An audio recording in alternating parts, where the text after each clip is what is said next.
We are at the Iowa State Fairgrounds.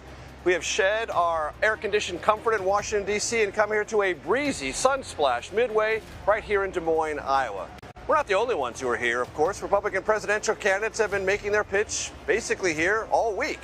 And we've been speaking with some of those presidential hopefuls and also doing our fair share to talk to Republican voters right here in Iowa who say they will attend the caucuses and therefore exert pretty considerable influence on who the eventual Republican nominee is most likely to be.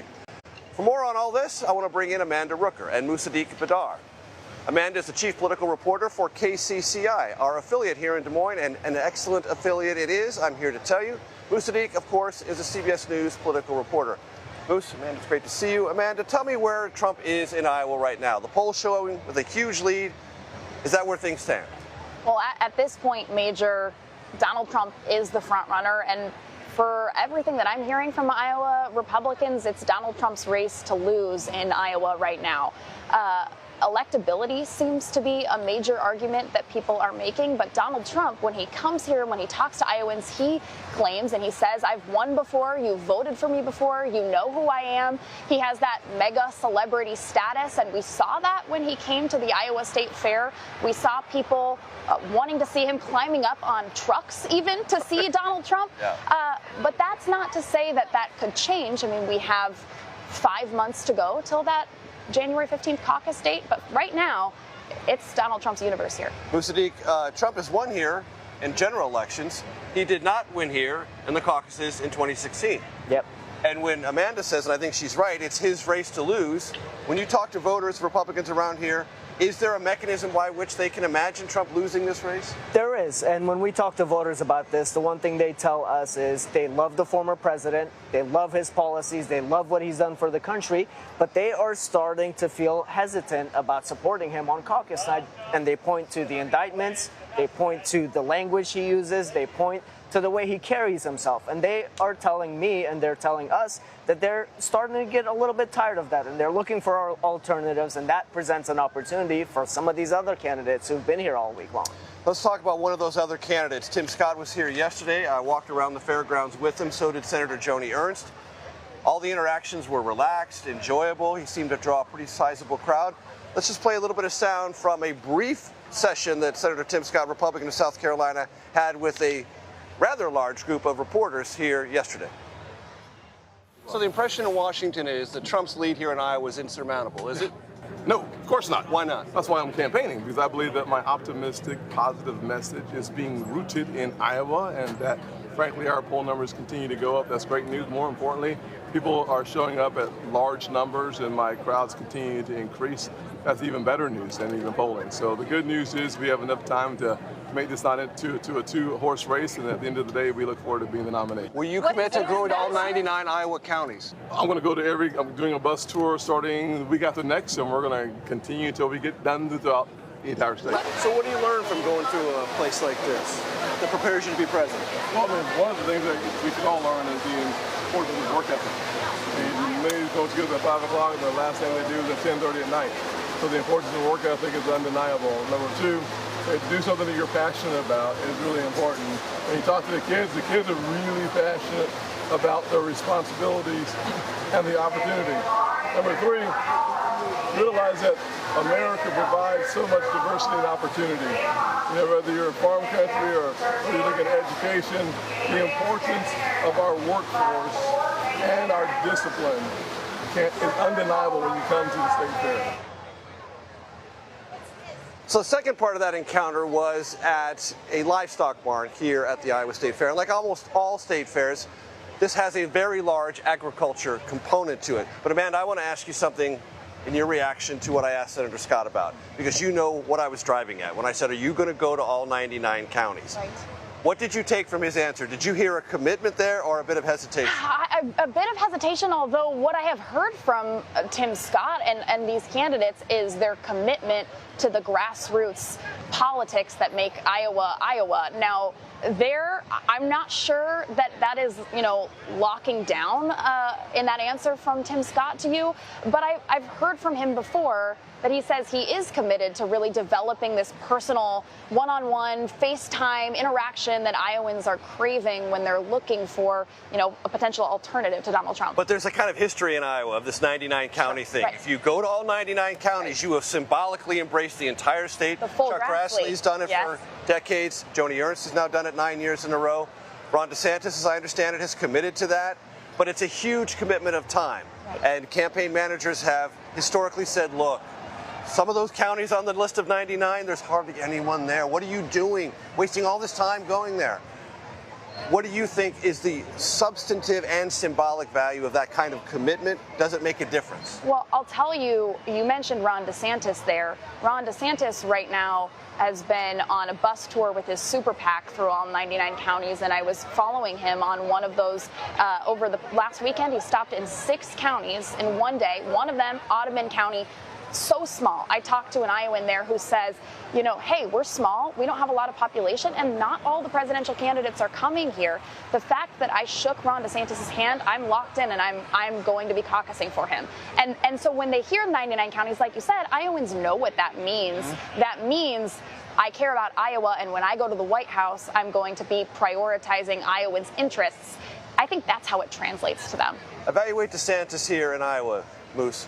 He has been doing a lot of campaign events. And as you mentioned, he had 6 events here the day before the state fair. And he has said that he's going to go everywhere. And he's changed a little bit of that strategy early on. It was a lot of big events, big rallies. And now we're seeing him shake hands. When I see him make stops at these campaign events, he's making sure to go around the room, talk to everybody. He's making sure to take pictures, and that makes a difference. And I don't want you to be a theater critic, but is he getting better at the retail politics, that sort of intimate face-to-face encounter? It's hard to tell. He feels a little bit more comfortable, and he's staying in these rooms a little bit longer. He is making the rounds more and more, and it has to make a difference, right? He has to keep doing this, and when you keep doing something more and more, you start to get better at it. So he is putting in the work. He's visiting all these places, and Iowans are starting to notice. They're starting to take a sense that he's coming here and he's paying attention and he cares about what they want to tell him.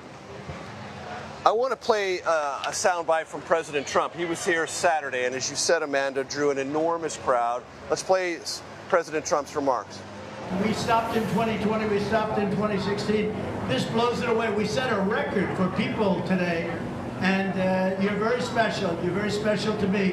And we are going to take care of our country. We're going to take care of Iowa, and you're going to be proud of our country again.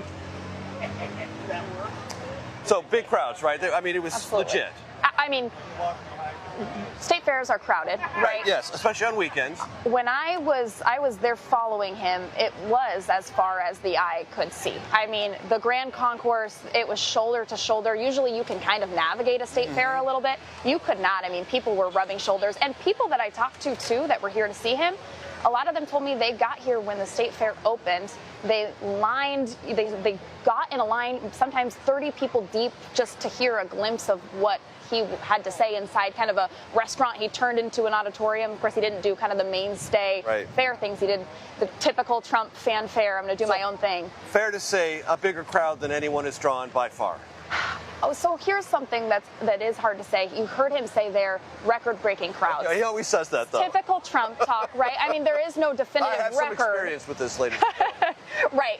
Something we've never heard from him before. Not true. But I will say, from what I have seen of the other candidates and the crowds that they have drawn, this absolutely overshadowed the candidates that were at the fair that day, at least when Trump was here. And yet, yesterday, talking to Iowans who told me they're Republicans, intend to participate in the caucuses, the word you used, Moose, hesitation is what I heard. I want to play a couple of sound bites from some of those encounters here yesterday in the midway of the Iowa State Fair. There's no doubt he's been mistreated by the left. I mean, they've targeted him all the way, and it hasn't been fair. But I think it's time for something new. We could use some of his ideas, but not quite so. exciting.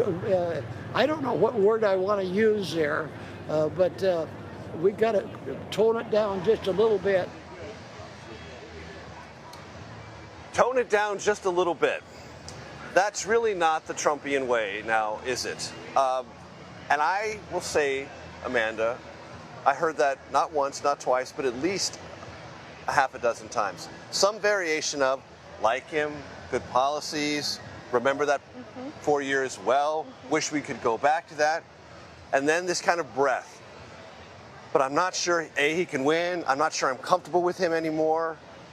Is that what you hear? That's exactly what I hear. Towering lead. And so that's kind of the dichotomy that we're dealing with, right? Is we're seeing Trump dominate in the polls, and yet on the ground, at least, I mean, right here in central Iowa here, you may not be getting the full picture of Iowans, although you're at the state fair, it draws people Everyone from all I talked to over was the place. everyone I talked to was a rural Iowan. And well, so then maybe you are getting a full picture. I mean, the people that I'm talking to in central Iowa, that is over and over what I'm hearing. I voted for him in 2016. I voted for him in 2020.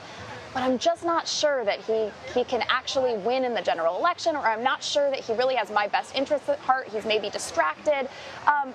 But I also wonder, I think a lot of Iowans may not know who the right alternative is to Donald Trump. And there is some hesitancy of, so I'm still weighing my options, or I'm still looking at who I think would be the best candidate to win. But there is this anecdotal hesitancy, I think is the exact word that I'm hearing over and over from Iowa Republicans here. So I want to play some sound from Nikki Haley, former U.S. ambassador to the United Nations in the Trump administration, former South Carolina governor. You'll see her talking to Kim Reynolds, the governor of Iowa, these fair-side chats that the governor's been holding. Let's listen to Nikki Haley. Republicans have lost the last 7 out of 8 popular votes for president. That is nothing to be proud of. We should want to win the majority of Americans. We have the solutions. We know how to lift up everybody. We just have to communicate it the right way.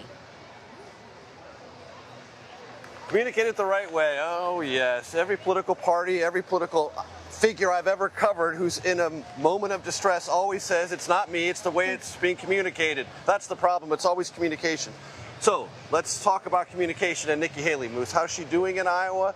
Does that particular point of view, we've lost 7 of the last 8 popular votes, resonate? Is she gaining any traction? Well, Iowans are really worried about picking a nominee that's going to be able to beat President Joe Biden in November. We hear that a lot. They want somebody who's electable.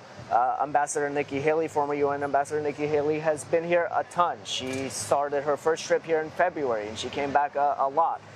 And as she was walking the fairgrounds with Senator Joni Ernst, there were people coming up to her, shaking hands. Good encounters. Good encounters, mostly positive. There was not a lot of negative stuff. But I will say, at the same time, there were more people coming up saying hi to Senator Joni Ernst than there were saying hi to Nikki Haley. So that tells you something there.